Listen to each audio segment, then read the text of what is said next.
j'espère que vous allez bien. Je suis ravie de vous retrouver aujourd'hui dans une vidéo qui est davantage blabla. Ça faisait très longtemps que je n'avais pas tourné ce genre de vidéo, mais aujourd'hui j'en ressens le besoin car je suis face à un problème de lecteur. Je suis toujours très curieuse pour découvrir des nouvelles histoires, des nouveaux univers, des nouveaux personnages, bref, j'adore les nouveautés. Donc ce que je fais à chaque fois, je lis le premier tome et puis après...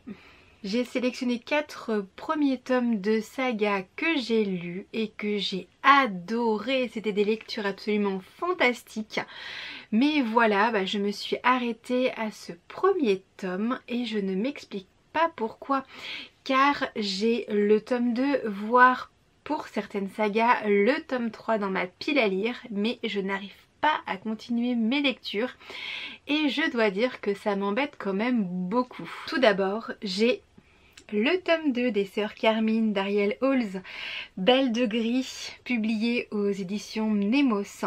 J'ai lu le tome 1 il n'y a pas si longtemps de ça. J'ai rencontré Ariel Halls lors du salon de Montreuil. En plus, j'ai adoré ma rencontre avec cet auteur. C'est vraiment un super souvenir que je garde et... eh bien je n'arrive pas à ouvrir le tome 2. J'avais donné au tome 1 la note de 16 sur 20, j'espère juste que cette suite est à sa hauteur. C'est une saga terminée en 3 tomes. Dans le tome 1, on suit Mériver qui est une monte en l'air. Ce tome 2 correspond à l'histoire de Tristabel. Tristabel qui veut absolument aller au bal donné par la reine alors qu'elle n'y est pas invitée. Elle va donc tout faire pour se rendre à ce bal. J'avais beaucoup aimé le tome 1, me retrouver dans la ville de Grisaille avec une ambiance très sombre, très morbide, voire même gothique. La plume de l'auteur est juste sublime, j'avais adoré, il y a un humour dans ses livres absolument génial. Bref, en fermant le tome 1, je me suis dit il faut absolument que je lise le tome 2. Le tome 2, je l'avais déjà en plus à l'époque et depuis, il traîne et actuellement, je ne sais pas, je n'y arrive pas. Je ne sais pas si la peur de terminer cette série me gagne, aucune idée. En tout cas, il fait partie de ces livres que je n'arrive pas à ouvrir pour le moment. La deuxième saga que je n'arrive pas à poursuivre, bien que le tome 1 m'ait énormément plu, c'est Agatha Raisin, enquête remède de cheval. Donc c'est le tome 2 de MC Beaton publié aux éditions Albin Michel. J'avais adoré le tome 1, La quiche fatale. Je lui avais mis la note de 16 sur 20 quand je l'avais lu. J'avais bien aimé ce côté très anglais, british. Après on n'est pas du tout dans le thriller hyper glauque, non du tout. Agatha Raisin est une enquêtrice hors norme, hors du commun. Pareil, il y a beaucoup d'humour, c'est très fin. Bref, j'avais adoré le tome 1. J'ai le tome 2 depuis la fin de ma lecture du tome précédent et pareil, impossible de l'ouvrir alors que depuis j'ai eu une période où j'ai préféré lire des thrillers, des romans policiers, mais celui-ci, eh bien non, je ne l'ai pas ouvert. Peut-être tout simplement parce que je me dis qu'il est pas très long. Il fait... oui, il fait 266 pages, ce qui n'est vraiment pas gros pour un livre. Mais pareil, impossible de l'ouvrir. Je dois me dire inconsciemment que je vais le lire entre 2 grosses briquettes. Mais voilà. Il est toujours dans la pile à lire et pourtant il me fait énormément envie. On arrive maintenant dans les 2 sagas qui ont frôlé le coup de cœur. Pour la première, il s'agit du tome 2 de La couleur du mensonge. Donc, c'est Le parfum de la trahison d'Erin Beatty, publié aux éditions Lumen. J'avais adoré le tome 1 qui est génial. Je vous conseille vraiment de le lire si vous aimez la fantaisie. Je lui avais donné la note de 18 sur 20 et ça vraiment, c'est quand je frôle le coup de cœur. Je m'étais énormément attachée à Sage Fowler dans le tome 1. C'est c'est l'héroïne du livre, c'est une héroïne qui ne se laisse pas faire, qui a vraiment du répondant. Pour cette saga, je pense que j'ai une explication sur le pourquoi, du comment, du je n'arrive pas à continuer cette saga. Le tome 1, je l'ai découvert en mai dernier, quand je suis allée chez ma meilleure amie qui alors était enceinte d'une petite fille, et j'en garde un souvenir très ému en fait. Voilà, c'est, je sais pas, j'étais très bien avec ma meilleure amie, j'étais très bien également dans le livre. Bref, c'était une véritable petite bulle. J'ai adoré l'univers que l'auteur nous propose. Et là, j'ai terriblement peur de ne pas retrouver ce petit cocon, cette petite bulle protectrice dans laquelle j'étais.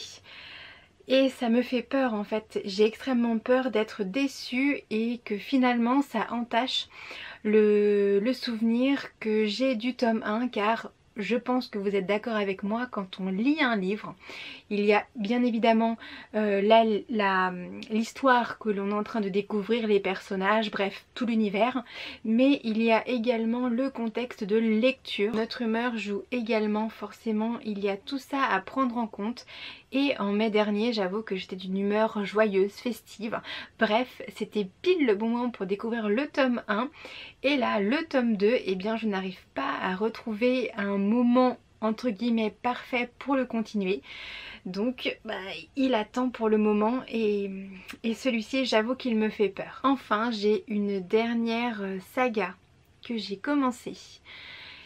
Et quand j'ai commencé cette saga, je pensais très sincèrement ne pas l'aimer, parce que ça n'est pas forcément le genre de livre que je préfère. Il s'agit de la saga des Chroniques lunaires de Marissa Meyer. J'ai donc le tome 2 Scarlet publié aux éditions Pocket Jeunesse. Je vous ai raconté des bêtises tout à l'heure, car j'ai eu un coup de cœur pour cette série clairement. Quand j'ai lu le tome 1, j'ai tellement été happée par ma lecture, c'était addictif, je ne pouvais plus lâcher le livre. Bref, j'ai adoré l'univers, le personnage de Cinder m'a plu et je ne pensais vraiment pas l'aimer. Enfin, pas autant l'aimer tout du moins. Donc j'ai du mal et je n'arrive pas à continuer cette série, car je me dis qu'un jour ça va s'arrêter.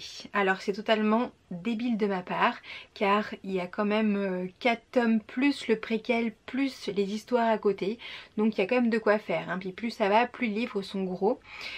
Mais c'est un univers que j'aime tellement que j'ai peur de quitter, car je sais qu'à la fin je vais être profondément émue et j'ai pas envie. Si vous ne connaissez pas les Chroniques lunaires, on peut dire que ce sont des réécritures de contes à la manière de la science-fiction. Voilà, je sais pas si ma phrase est très française, peu importe. Mais en tout cas, c'est vraiment une série qui est génialissime. Dans le premier tome, on suivait le personnage de Cendrillon, donc Cinder, et ici c'est le personnage du petit chaperon rouge. On remarque bien qu'il y a la cape, ensuite il y a le personnage de Réponse et le personnage de Blanche-Neige. Bref, c'est tellement bien, cette série est tellement bien que j'ai peur de lire la suite. Je suis sûre que j'aurai un autre coup de cœur en lisant ce tome 2. Pour tout vous avouer, j'ai en plus commandé le tome 3 pour Noël. Donc il va vraiment falloir que je me résigne à lire ce tome 2 pour après attaquer le tome 3. On verra bien si j'arrive à aller au-delà de ma peur de continuer cette série. Je sais bien que c'est une peur qui est totalement irrationnelle. C'est débile quand même d'avoir peur de terminer une saga. Mais c'est comme ça. Voilà les 4 séries que j'ai commencé, dont je voulais vous parler. J'espère, mais vraiment très sincèrement, ne pas être la seule à qui ça arrive de commencer une série de livres et d'acheter les suivants et puis finalement de les laisser dans la pile à lire tellement la série nous a plu. C'est un petit peu particulier, je l'avoue, mais j'espère juste ne pas être la seule Donc s'il vous plaît, laissez-moi un petit commentaire pour me dire ça.